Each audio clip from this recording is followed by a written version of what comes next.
They're coming to get you, Barbara. In Springfield, Oregon, dead Mopar muscle cars are coming back to life. Restored by Mopar master Mark Warman. Joined by his out-of-this-world cousin Dougie. Oh, hi, Mark. His apprentice and daughter, Alyssa. Whoa, whoa, stop. And his childhood best friend, Royal. Mark hates everybody. His protege painter, Will Scott. You got one job. This is Graveyard Cars. So we are installing the numbers matching drivetrain in our 1968 Plymouth Roadrunner 383 4-speed. Now, this is the Curtis's vehicle that we introduced earlier in the season. It is almost finished. Once we get the drivetrain in it, we can put the headliner in it, the rest of the interior, put the trim and ornamentation, and that car waves bye-bye. All right. How'd the wedding go? Good. Are you Wedding went well. Honeymoon went better. So little Royal got married. My little buddy finally hitched. That's right, ladies. Unfortunately, Chrome Dome is off the market. The wedding was great. Only being able to have, 25 people at the wedding. We didn't want a big wedding anyway, so the pandemic kind of made that possible. I'm glad for you, Royal. I see that she's cooking for you a lot. Yeah. Well, I don't know how long he's been engaged, because he didn't share that with me. Just he's engaged now, all of a sudden he's getting married. But based on like a weight scale, I'd say he's been with that gal 6 to 8 months, because he's packed on about 25, 30 pounds, and that's okay. Royal did all the lean years. He was a bachelor. It's okay. All right, gentlemen, are you ready? A lot of the parts on the cars that we're doing, they are replicas of the originals. In this particular case, we found a source for the factory appearing classic black shocks. These are actual oil-filled shocks, and they are exactly the way they would have been on the assembly line back in the day the car was built. I'm gonna lower it down till you say Go? Grims. Grims? Grims, okay. What if I say flicks? I don't care what you say. I just gotta let it down low enough so that they can put the leaf spring purchase into the torque box area, the shackle mounting area. Oh, flicks. Flicks? Yeah. That's it? Okay. All right, let's go do this thing. Not that they need my help, but I'm here more as a motivational speaker. I haven't yet. There we go. It's a real blessing to be able to work with your best friend, your cousin who's also your best friend, and work on the cars that we used to work on when we were kids. You got a pair of side cutters, Dougie? Yes, sir. You hand me a pair Yes, sir. there? I made it to the wedding. It was a cute little ceremony. That was great. It was great to see Mark there. Did Mark ruin the wedding in any way? Did he stand up or object? No, Mark was very well behaved at the wedding. Wonderful. Well, it you was are. a beautiful wedding. Thanks. It was the only time I've ever seen you in Dockers, and I never want to see you again in Dockers. Hey, I rocked them. It's been maybe since the early 80s that I saw Royal in a pair of Dockers. They were cool then too. Some things just never go out of style. But he was sporting some Dockers and a nice shirt. He looked good. And my wife liked them. Liked them coming off. Sorry. One thing is true that I notice the older that I get, there's not a lot of new material. You know, a kid punched me in the face once because of my mouth.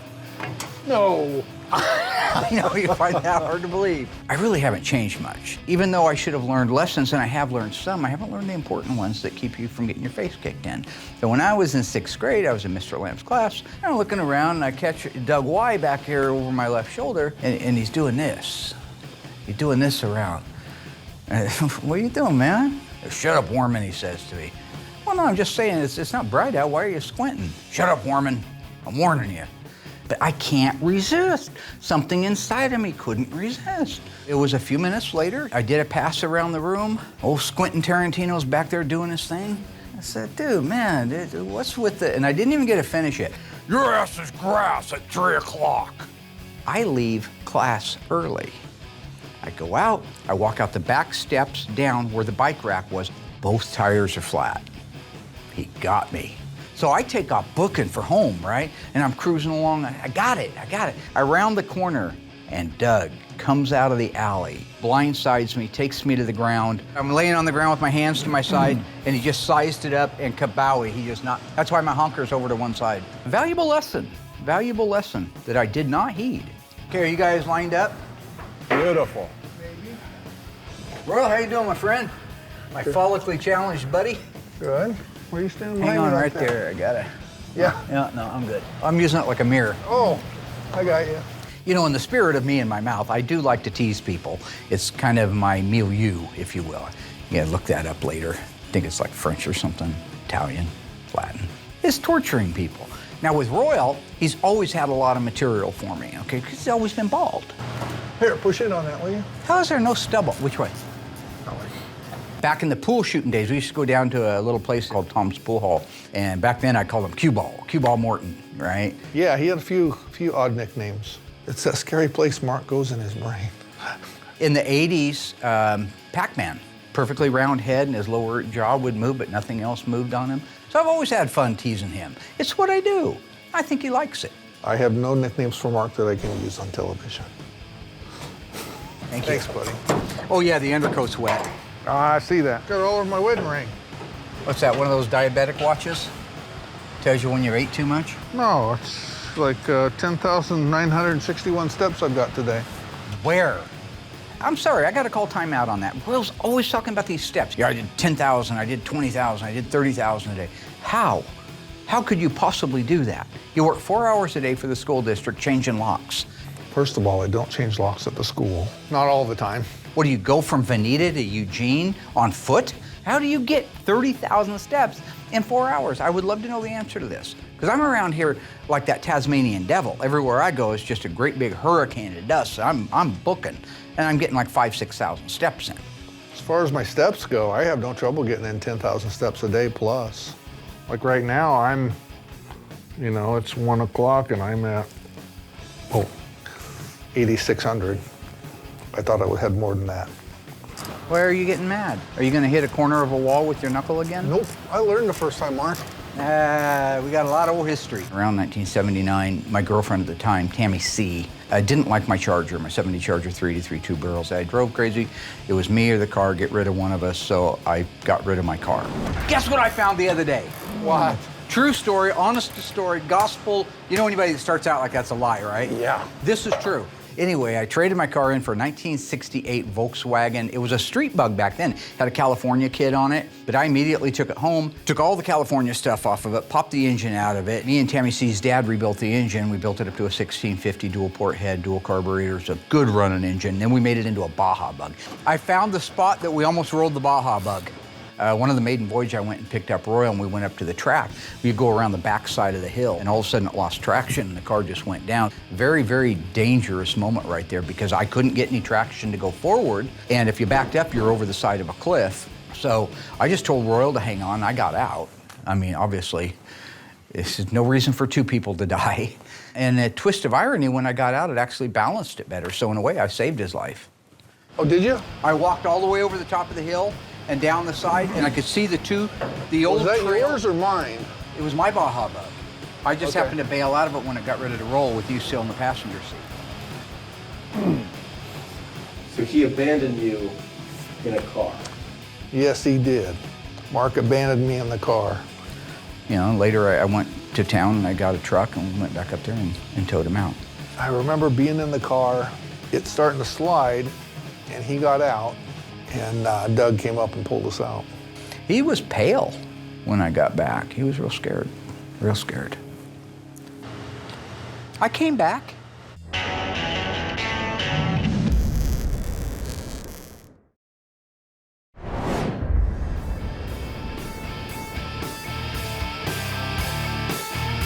So on a 1970 Roadrunner, it's ready for its first primer. Now this is a rare little car. So it's a 70 Roadrunner V-Code 446 barrel. It's a 4-speed car.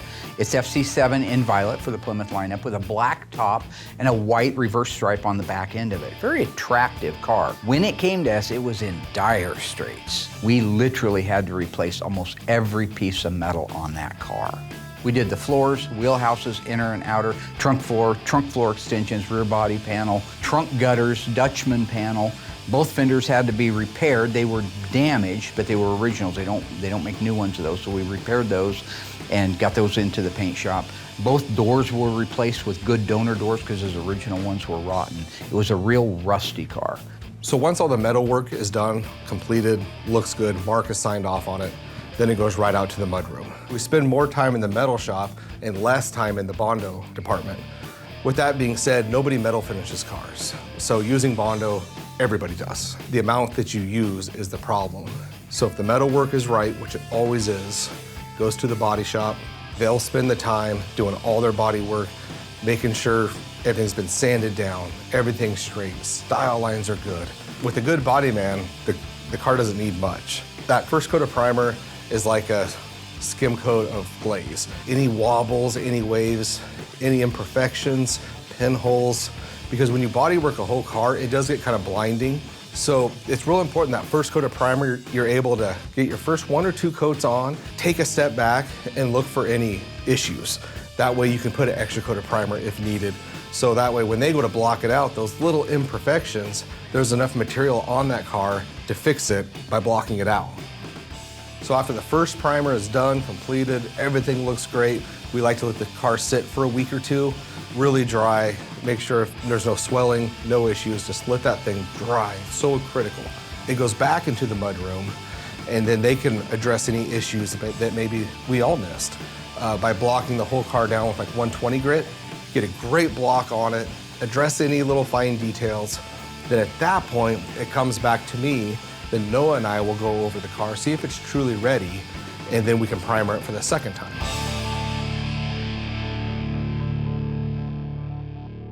So today I'm going to put the decals on our 1969.5 Super B. It's one of the last steps that I got to do before we can put the hood on the car. We already got the hood pins mounted on the car and the plates on the hood, and we're ready to go.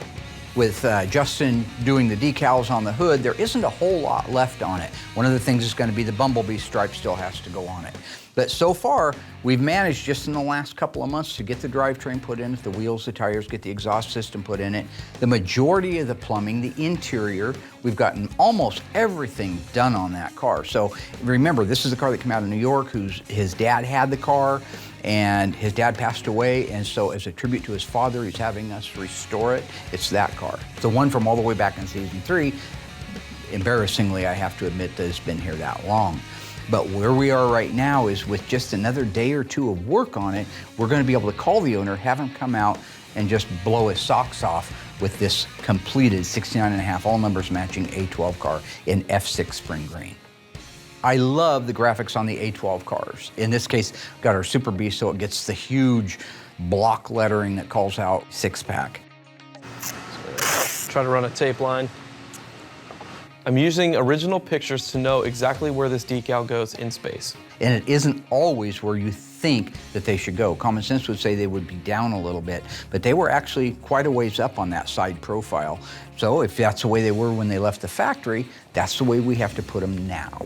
Applying the decals on this hood is a lot more tricky because you're applying it to a matte black finish instead of a glossy hood. What that means is when you take your squeegee and you go across the numbers or the letters to get the water out from underneath them, you have to stop pretty close right there. If you go over into the black, you're going to scuff it. Well, it's a matte finish, so that means you can't go in and buff it. You're done. You have to do it again. So taking your time, using the correct application gel, being patient, let it dry before you remove the backing off of it. Those are all the keys to a successful decal installation. All right, we can probably start peeling the backing paper off. So I'll do the other side first, and then I'll come back and do this side. Since this is a decal that I've never done on a matte black finish before, so I don't know how pulling the backing paper off is going to work. So I gotta pull it really slow and make sure that thing's really sticking. If not, I gotta start all over. So the 6-pack decal went on great. You're always gonna be nervous trying to put something on a car like this, especially when you only have one set. But it went on great. The hood's ready to be put on the car, glass is ready to be put in, and get this thing on the road. installing the hood back on one of these cars. Remember, there's no hinges. It's just a set-on process.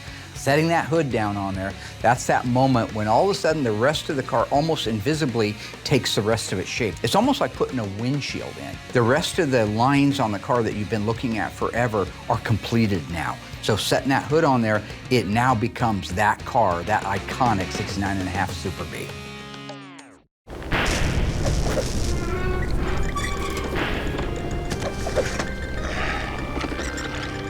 Back in season 4 of Graveyard Cars, we restored and brought back to life this 1970 Plymouth Superbird. What engine was in that Superbird? Was it a 440 Super Commando, 440 6-barrel, or legendary 426 Hemi? If you think you remember correctly, say it out loud. Stay tuned after the break. I'll let you know how you did.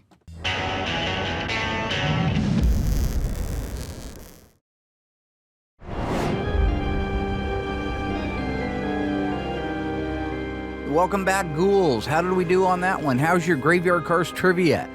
Our 70 Plymouth Superbird back in season 4, what engine did it have? If you said 440 6-barrel, you are wrong. Absolutely wrong. This was a 440 Super Commando. It had the original engine in it. The optional 440 6-barrel was not in it, nor was the legendary 426 Hemi. But in addition to that, it was an automatic on the column shift, black interior, silver highlights. This car featured all of the typical NASCAR goodies like the decal on the quarter panels, the rear spoiler with the standing bird, and the awesome front end graphics. This car went home to an owner that will never sell it. Raise her up, Dougie. All right, you got shocks on? Yep. All right, looking like we got the rear axle assembly installed in our 1968 Plymouth Roadrunner, 383 4-speed, 323 sure grip. We do not have wheels and tires for this car yet. Even if we don't have the wheels and tires, you still got to put the car together. Royal's got the coolest truck out front. He got a 1978 Macho. Is that Macho pickup. It's a 1978 Dodge Power Wagon. Macho trim package. Has the roll bars lifted. Has the yellow pinstriping all the way around it. He's got everything. And somebody gave it to him, too, because they feel sorry I got for nothing. him. I was complaining at a men's group at church that I didn't have a truck, and my now wife, her dad said, well, I got an old Dodge truck. Why don't you come over and look at it? I'll just give it to you. And I said, well, you can't be giving your stuff away. But it turned out that his best friend had given it to him. He had a revolver in the pawn shop, and it was going to cost $400 to get it out. So I went ahead and gave him the $400. When I got it, I had to replace 2 of the freeze plugs to drive it home. I ended up pulling the engine and going through it and replacing the timing chain, all the gaskets. It runs great now. Okay, so we got the rear end assembly in place. We're getting ready to put the drivetrain for the front in. And we've done so many, it's just great to be able to have nice equipment like this. So I got to tell you, everything's where it's supposed to be. Everything's fresh and new and ready to go together. It's just my favorite part. So right now is a really wonderful time for me to be able to appreciate the fruits of my hard labor, to be able to set up a shop, and even, you know, this little show, silly little show, Graveyard Cars, that a lot of people said would never make it. We happen to be in our 14th season, so I know who you are.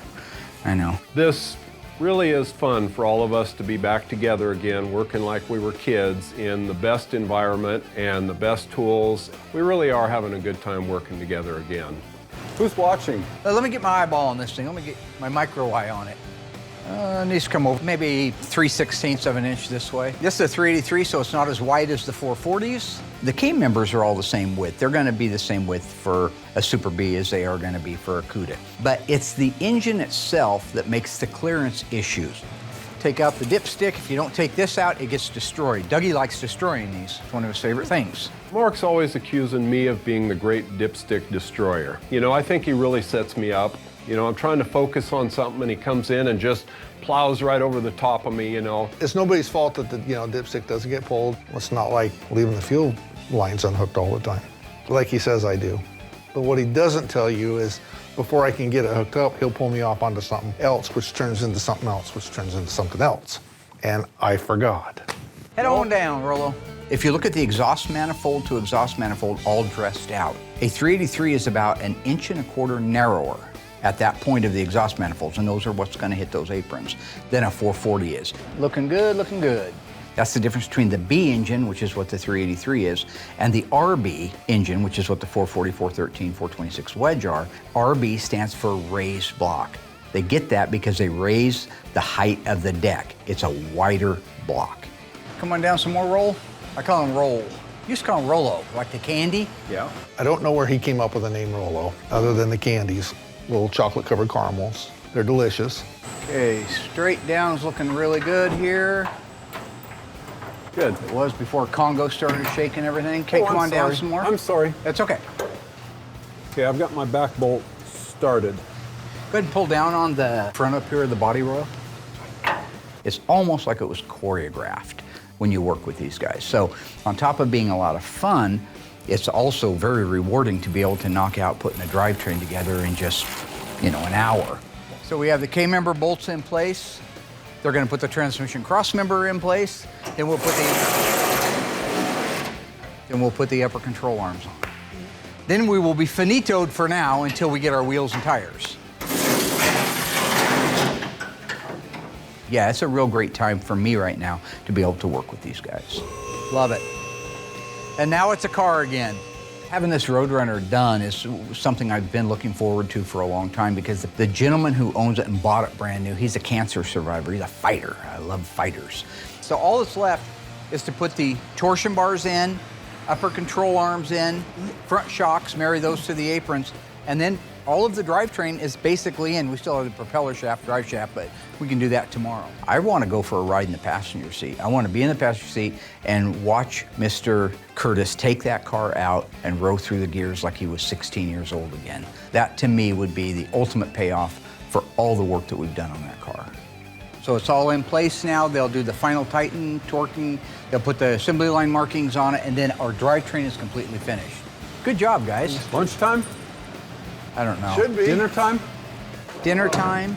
You know why he said dinner time? Not because it's anywhere near dinner. It's 10 in the morning. Because Royal held a bolt up and he chimed it like that, like you might a dinner bell, if it was 1880. Don't make me do it. Make you do it. It's exhausting. What's wrong, Mark? Nothing.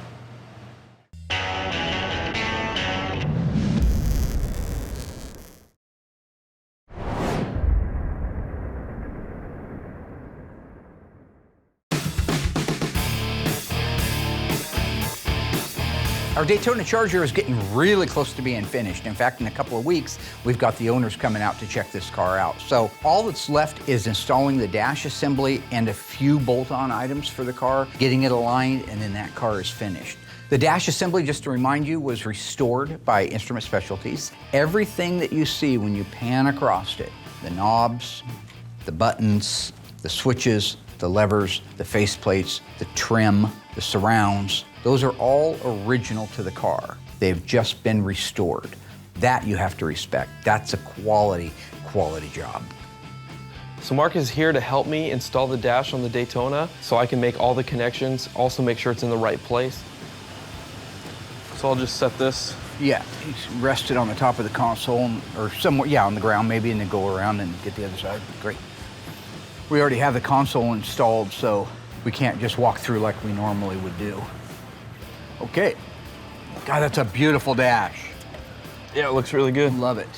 So the way it's designed to work is that you bring the dash in and you set the bottom of it, these two legs that come off the bottom part of the framework, on the existing bolts that go into the cowl side panels, the hinge pillars. Okay, drop it. There we go. Got it? Yep. You can then, at that point, have full access to get between the firewall and the dash and make all the connections. Those difficult connections, once it's in place to make, you can make now. Once you have all those connections made, the easiest part is rolling it basically up into place and aligning the provisions in the front of the dash with the bolt holes that are actually in the cowl itself, that windshield mounting area. Got it? There we go. Okay. Good. You lay that in there, you put those bolts across there, and you're completely finished with the installation for that dash. Good job, gentlemen. Good job.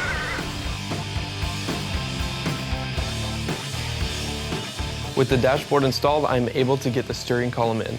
So this is a two-guide job in the beginning. He has to guide it through the firewall. Once it's through the firewall, the steering coupler on the shaft has to be lined up with the worm gear on the steering gear. So it has a splined area. You just mark those two areas. It's a clear lineup, and one guy guides it on there while the other one pushing it in. Now this column has been completely restored, again, just like the dash assembly, except that we did this component here. So it gets completely disassembled, media blasted, turn signal switches are replaced because they're always bad. Turn signal levers get re-chromed. Steering wheel gets restored. The paint is the original black suede that you see on the rest of the dash so that it all matches. A shiny steering column was never something Chrysler did. We don't do it either. But at the end, you've got this 50-year-old steering column that's seen a lot of history over the years that looks like it's just getting set in the car for the first time in 1969.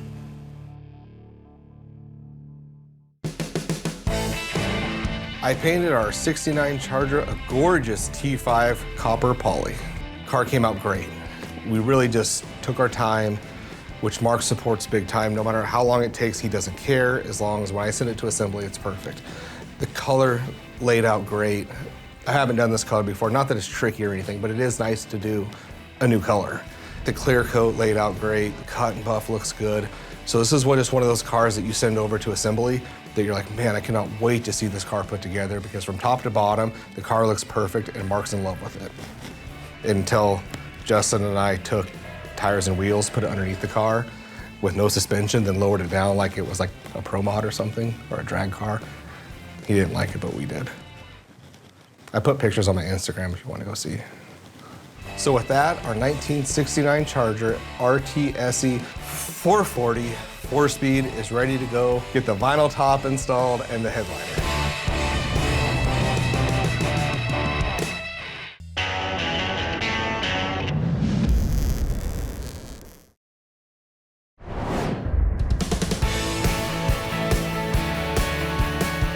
Our 1969 Dodge Charger RT SE 440 4-speed numbers matching car just came back from the upholstery shop. It's had the new black vinyl top and headliner installed. Now for them to be able to put that vinyl top on and the headliner in, some provisions have to be given to them at the time, such as the SE badging that goes on the roof, because it goes underneath the headliner. The vinyl top trim, you have the fasteners that are accessible underneath the headliner. So they do all of that stuff over at the upholstery shop. Stan's does a great job for us. I've known him, John, that runs the place for years. They do phenomenal work. But I still, even at moments like this, I miss Larry. I do love to see the quality work, and I'm glad that we're carrying on, but it always kind of brings up a little bit of those old days when Larry would come in here and work around the shop. We had a good time in those days. We're getting ready to do our second primer on our 1970 Cuda. I love the 70s. It's literally hands down my favorite car. On top of it, it's going Panther pink. How badass is it to have a 1970 Cuda pink? Seriously.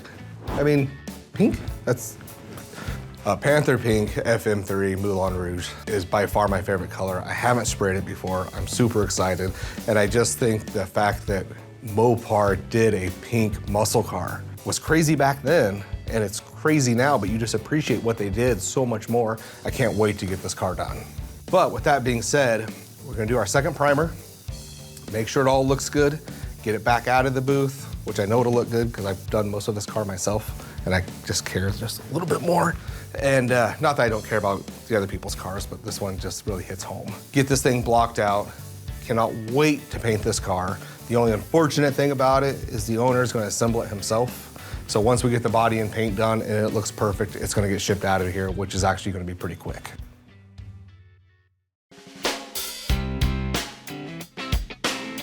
So we're getting ready to put the wheels and tires on Curtis's 68 Plymouth Roadrunner. We bought replicas. Classic Industries makes a really nice replica of the wheel and the tire that we wanted to use. So originally this car, when it rolled off the assembly line, had a Magnum 500 wheel. That's an all chrome, 5-spoke looking wheel. It's a 14 by 5.5 from the factory, and it had an F70 14 red streak tire on it. We enhanced that because I know from experience, like the Hemi cars that had the 15 by 6 wheel, they used an F70 15. We went with a 15.7 replica of the Magnum 500. Everything else is the same. It's just a little bit taller and a little bit wider. And then we went with the Red Streak F70 15 tires. That gives it a bolder look than it had, and it allows it a little bit more sidewall, a little bit more cushion, and handles better. It's just a wider footprint. So it's a good upgrade because at a glance, it looks absolutely stock unless you go up to it and read the side of the tire that says it's a 15 versus an original 14. One thing to make quick note of, this car was very original. We were able to save the original rear axle studs and the front hub studs. That means on the left-hand side of this car, it uses a left hand. How many of you guys remember that? Trying to break the lug nuts loose on the side of the road to find out that Mopar threw you a curveball. If you had a 70 and older car, you had left-hand threads on the left-hand side of the car. I guess they figured out that didn't need to be done in 71 because that went away and they were right hand all the way around. So in the interest of accuracy, we left those on there. And so now with the wheels and tires on the car, we officially have a roller. We can get it loaded up on the rollback, take it over and have the headliner put in. It's not a vinyl top car, so all it's got to have is the headliner put in it. When it comes back over here, we'll begin to assemble the interior. We'll drop off the seats, which is a two-tone blue interior. And so when that interior comes back and goes together, that car is really going to scream 1968.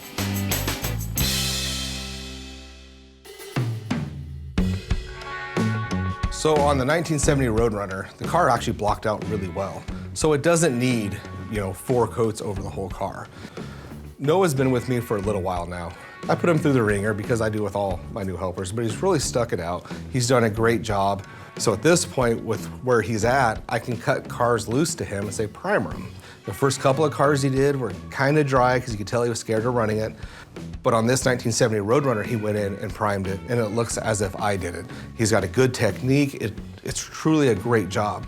So I'll let him do this for like a month or two. Just keep priming and paying attention to the way that primer's going on. So in a month or two, the next step will be, hey, here's some base coat.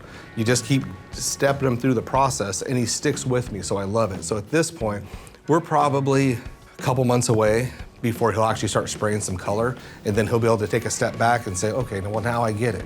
He had me spraying DP90, which it sucks, but I'm learning technique and how to spray, how to adjust a gun, so by the time he gets to paint, it's going to be second nature to him. What I have him do is go in there and address the areas that maybe got rebody worked a little bit. Put a coat or two on just the breakthrough areas. Let that dry. Once that's dry, start doing your coats around the whole entire car. And it's not just pick up a gun and go in primer. Once he gets that first coat around the whole entire car, you need to take a step back and say, okay, is this car straight?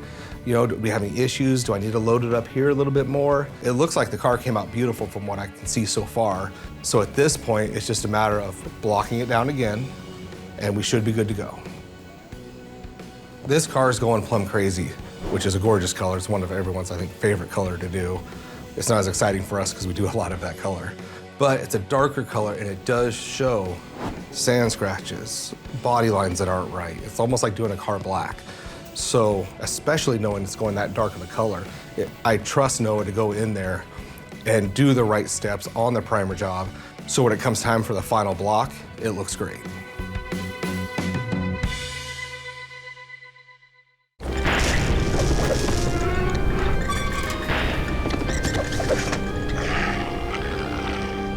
Back in season 6 of Graveyard Cars, we restored this stunning 1967 GTX convertible with a factory 426 Hemi.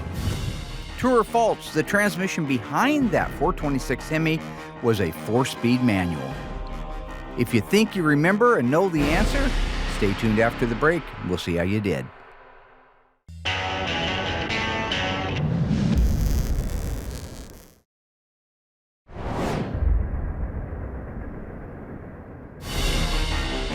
Okay, folks, how did we do on that one?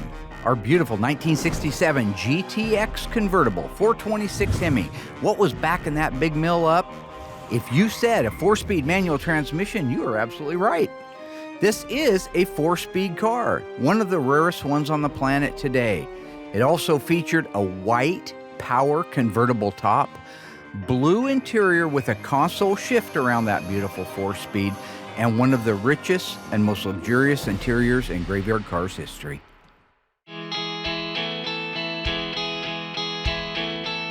On our 1970 Cuda Graveyard Dreams tribute car, the time has come for the reveal to the owners. They have seen pictures of the car before, so I don't suspect that voila moment. Although in person, things look a lot better than they do in pictures. And this is a 1970 Cuda 446 barrel, exactly the way the manufacturer would have made it, except for 2 characters in the VIN. Look at that. Oh my gosh, is this for real? Oh my gosh. So other than the vehicle identification number, there is no way to tell, physically no way to tell that this car is not an original 6-barrel car. The only way you can tell the difference between this car and a real V-code car is that vehicle identification number. That's it. When you look at this car and you walk around it and you look at those camera shots, that's what that car looks like in real life. So no matter how many pictures the folks have seen, I still suspect they're gonna be blown away at the quality. I noticed on our original. And look at the green, the way that green pops. The black hockey stick, it's the perfect touch. That rear spoiler, the Kraggers, the shaker hood, the Argent grille, the blacked out back, mandatory on the Cuda car. This is the way a 70 Cuda looked when it was brand new. Wow. This is the way a 70 Cuda looks when you have Graveyard Dreams build you the car you always wanted. Jace, come here. When I walk around it with the folks, it's a permagrin on both faces. They have their grandson with them. Look at the dual exhaust. Which I thought was great. You gotta keep those younger generation involved, right? They gotta find out why we have our passions. If you don't share it with them, they're not gonna know. What do you think, Laura? Okay, I love it. Now I gotta sit You should sit in it. Okay. That is the very desirable rim blow steering wheel. Yes. So the standard one was just a 3-spoke steering wheel and you'd hit the horn button in the middle. On a Barracuda, you got the cool fish. And out here is your horn. You just squeeze that. That's why they call it a rim blow, because on the outer rim of it. Yep. Huh. Every one of these is a replica of an original part or the original parts that we've reconditioned. My gosh, this just doesn't feel real. That's my job. That's what I do as the dream maker. Okay. And there is your trip back through time. So she's been waiting many years to see that car from high school in her garage. So she's taking her time walking around it, checking it out meticulously to make sure it's exactly what she remembered and exactly what she wanted moving forward. And that's what we want at Graveyard Cars, Graveyard Dreams. I want to make sure that it's everything you dreamed and hoped and waited so long and invested so much in. Everything is exactly period correct, right down to the date-coded belts, hoses, battery cables. There's your vacuum reservoir. That's the only thing we had to add. Yeah. Yeah. They wanted such a big camshaft in it that it doesn't create vacuum, so I had to add an auxiliary. We just wanted a little bit of a camshaft in it. That's not what his wife said at the show. I walked up to it and the whole car was shaking all over the place and it was the biggest cam I ever heard in my entire life. And if it doesn't have the right cam, I'm not paying for it. Something like that. So I called Comp and I said, just send me the biggest cam that the engine will actually run. So, do you like to hear it run? Yes, that's what I've been waiting for. Okay.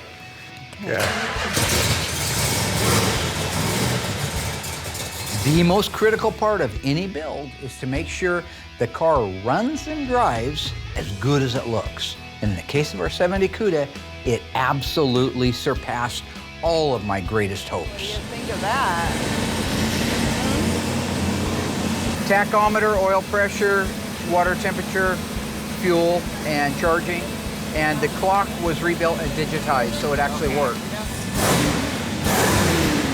Listen to that. Listen to See that shaker hood shaking? Yeah. Wow. Yeah, well. They have, I think, a Camaro Chevelle poop box. Nobody cares. That's the coolest feature. I don't care if you're a GM guy, a Ford guy. The shaker is just cool. But they do have other muscle cars, and they do know kind of what they're looking for. Ta-da. What do you think? Oh, Love? I love it. I love it. What do you say we pull it outside? Yeah. Hey, pull it out. All right.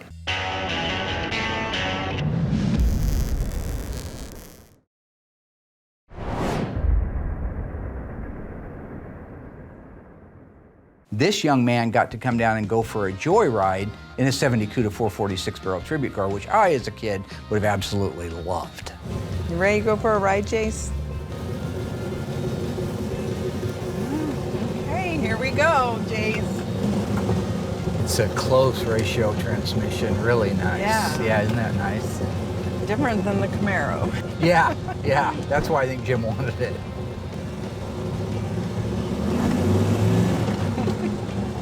Yeah, you're gonna get a ticket. Grandma's gonna end up in jail. You gonna bail her out when she goes? The inherent vibrations and rattles that come with a fresh restoration or a 50-year-old car aren't there because the time was taken and the provisions were made between the sound deadener products and the undercoating and all of the items that were done to the car to make sure that it was a solid car, even more solid and more durable than they did at the factory, all show up in that road test. With a 6-speed, you can do anything you want. You can tool around at nothing, or you can go 100 miles an hour. Yeah. Oh, but I can definitely drive this better than the Camaro. Oh, this has got power steering, power disc brakes, yeah. Like driving in this more because Oh. the Camaro's too noisy. When you're driving this car down through town, it really does handle well. There are no rattles, no vibrations, so Justin out in the assembly shop, he's really evolved. Yeah, the exhaust system on the car is the one it would have started life with from the factory. It's called Hemi mufflers and dual exhaust. It's got resonators on it too that kind of quiet it down, all factory stuff, so. The car pulls like crazy. I cannot wait until she gets this car home. Got a little practicing to do. You're doing good. Doing really good. This car pulls hard. You got 6 gears from Silver Sport to row through to make sure that you have the exact gearing you want. Backed up with that 354 Dana? Mm-hmm. Yeah, it's gonna pick them up and put them down, and it does. I love when you give it a little gas and watch your shaker bubble. Yeah. So you start walking up, I think that's so cool. When you stomp that gas, you can watch that shaker come up into the hood. You know it's touching the bottom of that hood. This is rubber mounts. We put the original rubber mounts in, and it stretches that rubber mount to the max. You can see it. You can see it in the pure, brute torque that a 446 barrel creates. So you think this drives better than the Camaro? Yeah, I do. Oh, good. Yeah, I do. Those Kragers with the offset and the tires, the BF Goodrich TA radials, it just sucks that road up underneath it, and it makes you feel like you're not driving a 50-year-old car. Grandma's looking pretty cool, huh? Yeah. You're gonna have the coolest grandma in town. Yeah, I guarantee you that. There's no doubt Laura's really enjoying the test drive. Initially, when she took off in the car, she was a little bit apprehensive. It's a brand new car and she hasn't driven it before.